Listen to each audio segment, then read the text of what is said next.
Every SUV on a dealership lot looks the same on paper. Same warranty, same glowing reviews, same promise of reliability. But mechanics who spend their days under the hoods of these vehicles will tell you a different story, one that never makes it into the brochure. Some of these SUVs are quietly falling apart before they even hit 50,000 miles, and owners are left blindsided by repair bills that should never happen this early. This isn't about age. It isn't about neglect.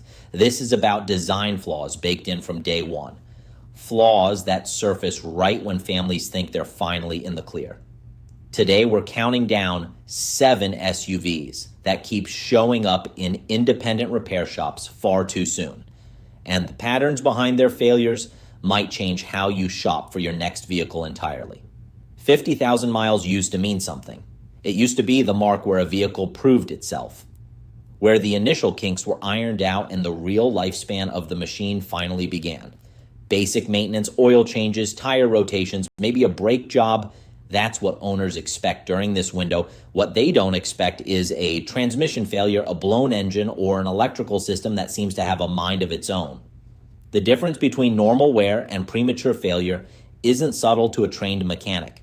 And according to many owner reports and repair specialists, the same names keep coming up again and again. We looked at recurring shop complaints, recall histories, and documented mechanical failures to build this list. Let's start the countdown. Number 7 is the Nissan Rogue, a vehicle that built its reputation on being a sensible, no-drama family crossover, and for the most part, that reputation holds up. At least on the surface, the problem lives underneath. Inside the continuously variable transmission that Nissan has leaned on for years, despite persistent complaints from owners and technicians alike. Drivers often describe a shudder or a hesitation when accelerating from a stop, something that feels minor at first. But here's what most buyers never realize. That subtle vibration is often the earliest warning sign of internal wear. Mechanics who specialize in CVT repair say that by the time a customer notices the symptom, the transmission has usually already begun degrading from the inside out. CVTs don't fail gracefully like a traditional automatic. They tend to go from fine to finished with very little warning in between. Replacement costs can run into the thousands, often exceeding what many owners expect to pay for a vehicle still well within its intended lifespan. It's a quiet failure, but a costly one, and unfortunately, it's far from the most expensive problem on today's list. Number 6 is the Jeep Cherokee, a vehicle that's earned its reputation less from one catastrophic failure and more from 1,000 small ones that never seem to stop. Electrical gremlins are the calling card here.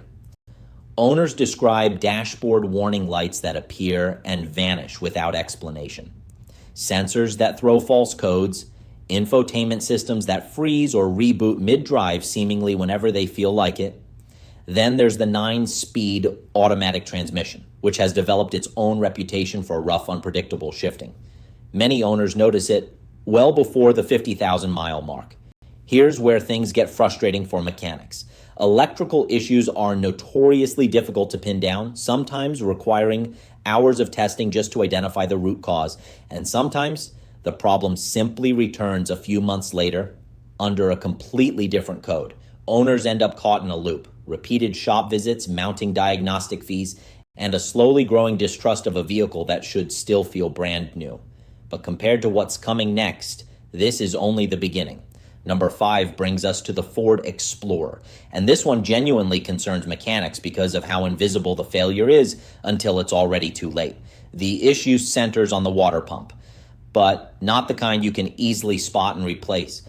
In many Explorer models, the water pump sits internally, driven by the timing chain and submerged inside the engine itself. When that pump begins to fail, coolant doesn't leak onto the driveway, where an owner might notice it. Instead, it seeps directly into the engine oil, silently contaminating the lubrication system the entire engine depends on. Drivers often have no idea anything is wrong, not until the damage is already done. And by the time warning signs finally appear, the engine may have already been running on compromised oil for weeks. Repair costs for this failure are severe, frequently requiring extensive engine work, sometimes a full replacement, what should be a routine maintenance item quietly turns into one of the most expensive repairs an Explorer owner will ever face. Number 4 is the Chevrolet Traverse, a 3-row family hauler that seems to develop transmission trouble far earlier than it reasonably should. Owners commonly report harsh, jarring shifts, particularly during acceleration from a stop or while merging onto a highway. Some describe a delay before the vehicle engages gear at all, a hesitation that can feel genuinely unsettling in traffic, especially with kids in the back seat. Technicians frequently point to the torque converter as a recurring culprit, along with software calibration issues that Chevrolet has attempted to address through updates with mixed success at best. What's notable here is the timeline. These aren't problems developing after years of hard use. They're showing up in vehicles still comfortably within their first ownership cycle. For a vehicle marketed heavily toward families who depend on it daily, a transmission you can't fully trust this early undermines the entire reason someone bought it in the first place. And this is where the story starts to change completely. Number 3 is the Volkswagen Atlas. And this one tends to catch buyers off guard because German engineering carries an assumption of precision and durability. The reality technicians see tells a more complicated story. The turbocharged 4-cylinder engine has developed a reputation for coolant leaks, often stemming from weak points in the cooling system that simply weren't built to handle the heat and pressure the turbo generates over time. Water pump failures show up here too, frequently well before the 50,000-mile mark. And turbo-related issues can compound the problem further, sometimes leading to reduced power, sometimes to warning lights that seem to appear out of nowhere. The gap between expectation and reality is what stings owners most. They're paying a premium for what they believe is superior engineering, only to find themselves back at the dealership more often than owners of far less expensive vehicles. Number 2 is the Land Rover Discovery Sport, a vehicle that wraps genuine luxury and real off-road capability inside a package that mechanics have learned to approach with caution. Air suspension issues are a frequent complaint. Compressors and air springs wearing out or failing outright much sooner than the price tag would ever suggest. Electrical systems throughout the cabin, from climate control to infotainment, are prone to glitches that can be maddening to diagnose. The kind that come and go and never seem to have one single cause. Cooling system components also tend to wear prematurely, adding another layer of expensive maintenance to an already demanding ownership experience. Here's the part that really stings. The luxury badge doesn't protect owners from these issues. If anything, it makes them worse because parts and labor for a Land Rover cost significantly more than comparable repairs on mainstream brands. Combine that with steep depreciation, and owners can find themselves upside down on a vehicle that's both unreliable and rapidly losing value at the exact same time.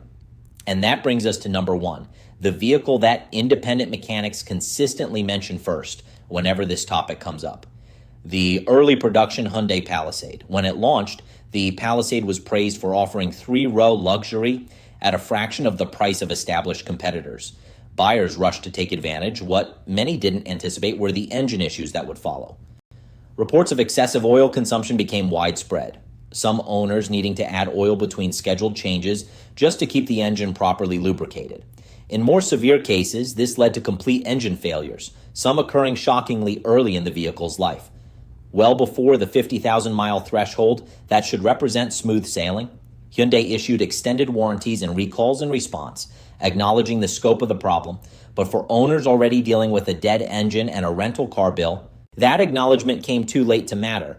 Technicians who've handled these cases describe a level of premature engine failure they rarely see outside of vehicles with hundreds of thousands of miles on them, which is exactly why this one sits at the very top of the list. So what's the common thread running through all 7 of these vehicles? It's not the badge on the hood, and it's not even necessarily the price point. It's a design flaw, a corner cut somewhere in engineering or manufacturing that quietly guarantees trouble down the road, no matter how well an owner maintains the vehicle.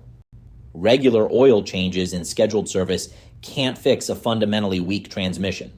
They can't fix a water pump that was never built to last in the first place. The biggest lesson here isn't that every SUV is unreliable. It's that reliability isn't decided in the showroom. It's decided thousands of miles later when the warranty means less and the engineering decisions finally reveal themselves. That's why informed buyers don't just compare features, they compare failure patterns.